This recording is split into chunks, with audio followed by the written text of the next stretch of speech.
we're always developing new ideas. Right now, we're in the process of developing an extreme credo. Extreme credo. It's really in the developmental stages right now because it's a little controversial because this game is really not for kids. Sometimes it just doesn't seem fair. You know, it's like when you're a kid and you lose your pencil. I always kept a spare pencil.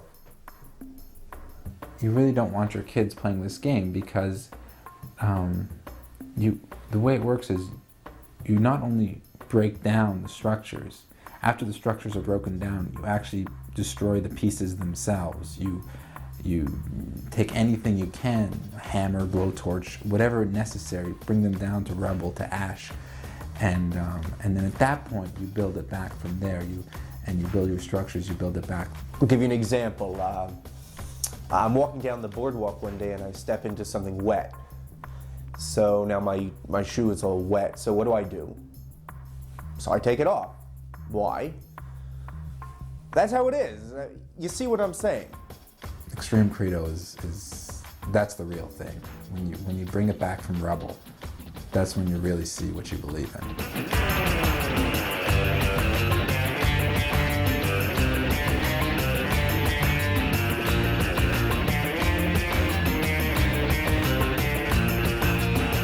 800 years ago, the Jewish people mourned the death of Rabbi Moses Maimonides, the illustrious Rambam. It was Maimonides who cut the precious diamond known as the 13 roots of the Jewish creed. During this octocentennial year, a group of enterprising university students turned to a mysterious etching from the Cairo Geniza to create a mind-bending challenge of faith for the 21st century. The name of the game, CREDO 13.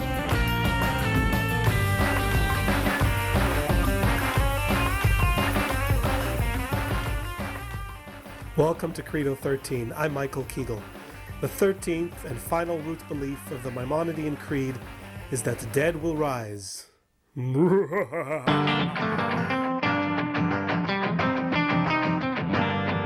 And the final principle, right, is the principle of the resurrection of the dead. Resurrection of the dead. For me, it happens to be the easiest one intellectually. Surprising. Final principle. Last principle, the very controversial one. And that's the resurrection of the dead. Now, this can be discussed for hours and hours and hours. He says the 13th fundamental principle is the resurrection of the dead, as we already explained it. Maimonides explains the following. I believe in the full belief that they'll have the resurrection at the time when God see fit.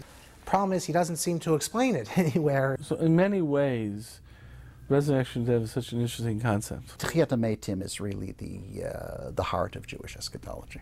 The resurrection of the dead is only for the righteous. Always, if you want to look at what's essential to Jewish faith, it's the Siddur, and of course the prayer, more than anything else, 3 times a day. Baruch Atah Hashem, the third bracha of the tefillah, the prayer, the Amidah, the standing prayer, is Mechayeh Metim, Baruch Atah Hashem Mechayeh Metim, blessed is God who brings life to the dead. Now, some modern translations of have granted us immortal life and this sort of thing. I mean, it's bad theology and even worse, the philosophy.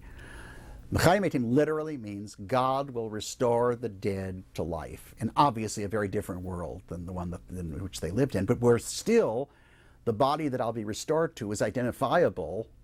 The position of Maimonides is that resurrection of the dead is a return to this world. A return to this world. And there's a dispute what form resurrection takes, but Rambam is not talking about that. His belief is different than others. His belief that the ultimate good is to go back to Olam Haba. After Tchias HaMeisim, after resurrection, there'll be a post-Tchias HaMeisim. In the mystical tradition, there are other opinions. But this is the position of Maimonides, that at a given point, during the Messianic age, the righteous are going to come back to this world. Just as a good Credo game is worth revisiting. In fact, in our final Credo drama, number 13, each player is required to rebuild her structure from the previous game, down to the last detail. But just as the game picks up speed, the great question arises, how many Credo players does it take to screw in, Did you see the light? The bulb burnt out, but it just went back on. But it's pitch black in here. But the light just went on. I think the bulb's out. We saw it burn out. I saw it burn out. That's why it's so dark in here. But then it went on. After it broke? Must not have broken. I checked it. I watched. It just came back on. It does seem brighter. Because the light went back on. Who flipped the switch? It just came back on. But can a broken light bulb come back to life after the broken pieces have been put into 2 garbage cans? But there's a book written by Sadia Gaon called Hatria Vapadus, what it's going to look like. Sadia Gaon wrote a book with complicated questions, unbelievably complicated questions of how Mashiach is going to look when he comes. One of them is, like, what does a woman do if she's married to 2 husbands? There were so many discussions in Jewish literature about when you're resurrected. Are you resurrected as a young person, as an adult? If you had 2 wives, which wife? How long will a person live for? There's like multiple questions in the back of Chuvas HaGaonim, the back of Sadia Gaon. This whole Sefer Triva is a number of it, just unbelievable. There's one little problem with this whole thing. Any kind of attempt to describe that gets, kind of silly. A map to heaven, or a blueprint of heaven. If you really understand that when you die, you leave this existence where time doesn't exist. So when you're talking about entering into the realm of the souls, which is above time, and therefore in a realm that I can't comprehend, that realm is already connected to the realm of the future anyways. I don't believe that that people kind of go to heaven and that somebody's there waiting for you. And well, I've been here for 20 years, and I guess God has just told me that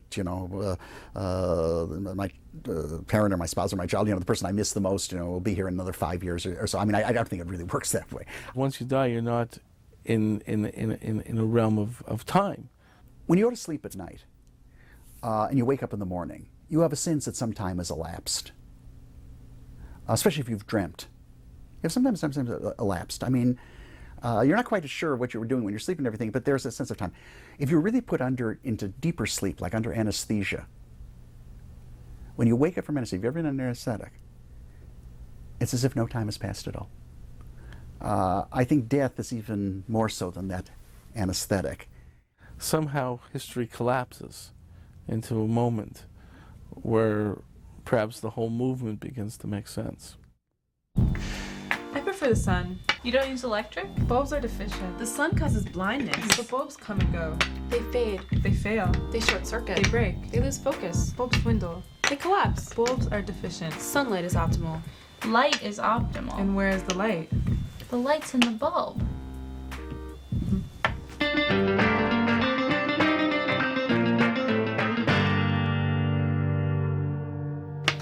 Lights don't just... Sometimes. I've never heard. Well, I hate to admit. Because you'd be lying. Because I think that I was. You think you were lying? Because lights don't just... Right. They can't just start going. That's what I'm saying. After they've stopped? It doesn't make any sense. But at the same time... The truth is the truth. And it does seem brighter. I really don't see it. The truth is the truth, whether you like it or not. And what is the truth about resurrection? And did Maimonides, who articulated this truth, like it? Traditionally, resurrection has meant literal resurrection, that the dead will rise. And that's the traditional view. Throughout history, you've had thinkers who've understood resurrection as identical with life in the world to come. Rabbi Kafich, who's a traditional interpreter of Maimonides, not a radical interpreter, saw that there's no way to make Maimonides' understanding of immortality go with resurrection. After all, if you die, your soul moves into heaven with God, united. What is it, supposed to come back down to earth? It makes no sense. The master plan of the universe was eternal existence. That never changed.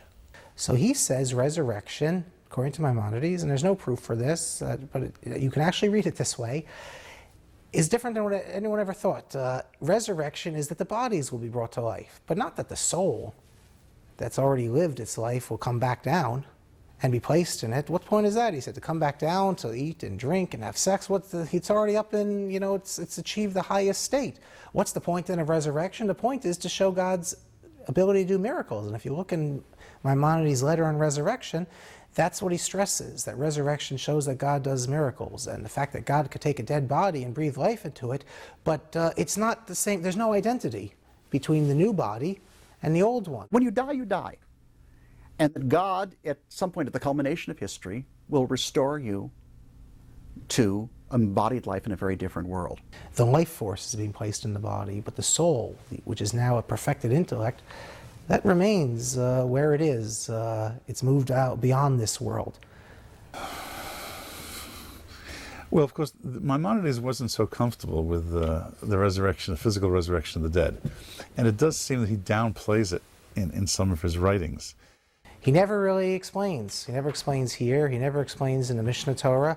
He never explains in the guide. He doesn't even discuss it in the guide. Tchiyat Meitim is really the heart of Jewish eschatology. It's the one that Maimonides had the most problem with because he had very Platonic Aristotelian notions of the superiority of the soul over the body and therefore getting the body back. And so he had to basically argue it as kind of a divine possibility. And God could do this, he can do anything. Not necessarily that God is going to do it. He got into a lot of hot water in terms of other people in the tradition. A lot of people challenge Rambam. He really doesn't believe in the resurrection of the dead, that only the soul lives on, but no resurrection of the dead. Resurrection can be understood in more than one way. You can understand it as an actual physical resurrection of the dead, or you could understand it to mean life in the world to come, immortality. And that's, well, that was the dispute. What did Maimonides mean? Here you have two different schools of thought as to whether perfection is a stripping away of the material or an incorporating of the material. So this became a major issue. If you take Maimonides at his word, he believed in a physical resurrection. If you read him more esoterically, he understood resurrection as identical with life in the world to come. He got really challenged for that, almost, with challenges of heresy. He was being accused of being a heretic, or of at least denying a basic principle. And the Roman himself had to write a treatise in defense of his concept of the resurrection of the dead. In which he strongly denies that. He asserts that he does believe in resurrection. It's just that after the people die and are resurrected, they die again. The traditional understanding was after they were resurrected, they lived on, and that was the world to come, Olam Haba. For Maimonides, the world to come is where the souls are. He understood it to be much more like resurrection of the dead for a limited period of time, then you go back to the soul existence. Others understand resurrection of the dead to be eternity from there. It's hard to know what this immediate resurrection, this dying to be resurrected, to die again, what the significance of that is. But that's what Maimonides states. Mamar Tchiyat Meitim, this treatise that he wrote because he was accused of denying it, convinced very few people. Leading people, in particular Rabbi Samuel ben Ali of Baghdad, great Rosh Hashiva there, to accuse Maimonides of denying resurrection. Reb Meir Halevi Abu Afia, he believed that Maimonides denied it. That is, they thought that he identified resurrection with eternal life. If Maimonides were left to his own devices, The Rambam left to his own devices would not have held that way, and he says so.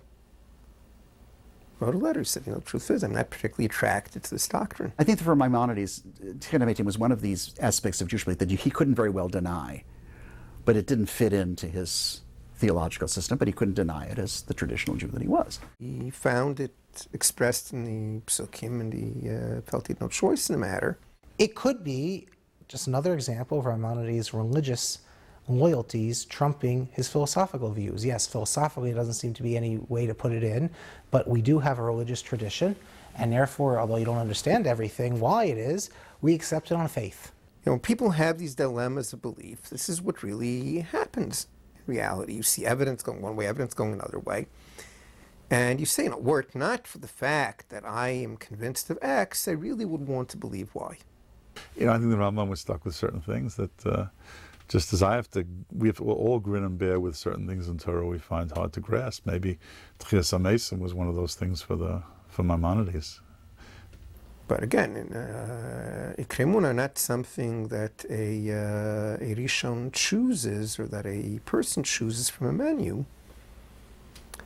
It's rather a way that you choose to educate yourself. Once you commit yourself, then you know that is going to shape who you are.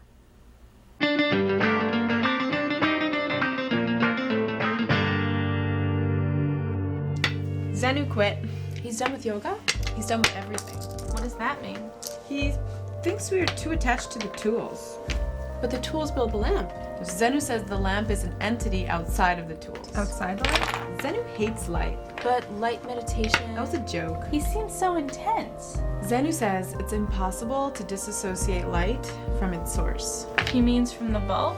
He means the power company. Zenu says the light you can't see is often the brightest. But can the same be said of yoga teachers? Now you have to admit, It is a bit brighter. the bulb came back on. But how long will it last? Zenu says that there's a time for dissonance. I'll miss Zenu. Okay, you don't have to like the metaphor, but just go with me for a sec. Is indoor lighting conceivable without light bulbs? And if you break a bulb, hi. That's really funny. Hi. Hi. We're not producing radio here. And great. Whatever exists as part of my soul, that could be the essence of my being, but the fact is that my body is also part of my being. Our whole person, as far as we can think and understand it, is bound up in our bodily existence and bodily experiences. Niebuhr said that to the ancient Hebraic mind, a disembodied human existence was unintelligible. I think Niebuhr is right. Because so much of the perfection of man and the essence of man is with his body. That's not the Maimonidean conception, no. Because the Rambam had a strong sense of the spiritual being higher than the physical. I think we probably don't feel that to such a sharp degree. And here we have to see his kind of philosophical context is very, very influenced by Platonic notions of the distinction between body and soul. That the body is that which is incoherent, uncanny, dirty, and that the soul represents, as it manifests itself for human beings, especially in mind, is something which is above and seems to suggest immortality, and the body seems to suggest decay and disease and death and this sort of thing. From Maimonides' perspective, any physical things are only, they serve as a means to an end. Therefore, you can understand why Maimonides separates the two, because he doesn't want the ultimate reward to be the resurrection of the dead. He wants the ultimate reward to be totally spiritual, nothing corporeal about it, nothing bodily about it. Because he couldn't accept the notion that bodily incarnation is the ultimate purpose of humankind. He still wants to keep, even on an exoteric reading, he has to keep the perfected intellect as the final state. So therefore he develops an idea, which is unattested elsewhere, where the souls come to life and then die again. Ultimately, says the Rambam, we will die again and ultimately go to that place of bliss in the world to come. So they come, they live a normal lifespan, and then they die. It's hard to make any sense of that. What's the point of that? The question which Maimonides himself poses is that if the ultimate goal is the bliss of the next world, why would one want to come back? The Talmud talks about the fact that when you have the soul and the body separate, then each one can say it's not my fault in a judgment. The soul will say, well, I'm pure. The reason I sinned was because of the body. You know, what are you punishing me for? Go to the body. And the body will say, what are you looking at me for? Without the soul, I'm 6 feet under. I can't do anything without the soul. So why is it my fault? It's his fault. So they argue that it's necessary to have the soul and the body get together again, joined together in order to have ultimate justice. Okay? That way the soul can't blame the body, and the body can't blame the soul. I think what it means in existential terms is that when you're talking about reward and punishment, when you're talking about human fulfillment, you recognize human being as a psychosomatic entity. The level of our bliss in the next world really is a function of our merit. If we lived during our lifetime successfully, and we observed the mitzvahs and we studied Torah, we will merit a loftier portion in the world to come. If we've been negligent, we will merit a diminished portion in the world to come. Sometimes this is not a consequence of choices we make. Sometimes it's simply because of circumstances. People that lived in times of persecutions, times of poverty, had less opportunity to achieve these prerequisites to the bliss in the world to come. And therefore, God says that the righteous who did their best the first time around, I will give them the chance to return in the optimal historical era, which is the Messianic age. So there must be this point where, at the end of the whole experience of this world, or whatever this world is about, that if this world has meaning and this world is to have an evaluation process of reward and punishment, then at the end of this process, the consequence must come back to me as body and soul. The opportunity to come back is really something very, very precious, because it gives us an opportunity to do more, to learn more, to observe more. We have to recognize that ultimately where everything ends up has to deal with the unity of our very individuality. We have to be connected as body and soul again in order to deal with the final results of who we are. So along the path of history, at the end of history, there is some individual accounting to the unified being of body and soul. I'll give you an example. A person works at a job and receives a weekly paycheck. That's blissful. But when the work is completed, let's say his task is to build a house, and this is a project of several months. So every week he gets his paycheck. So that's one level of bliss. But the satisfaction at seeing the completed house, that's a different type of bliss. So it's really the same thing. That embodiedness, that is the final reward, the final effect. The resurrection is really an opportunity to come, see the finished job, take satisfaction and pride in the fact that hopefully we made a contribution towards that.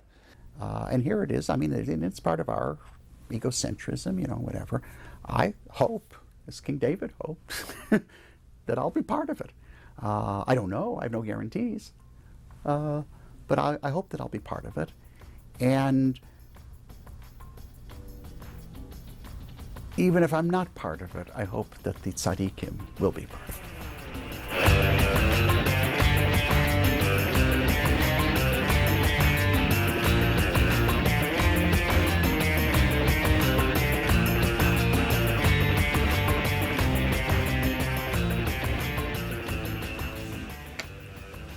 CREDO.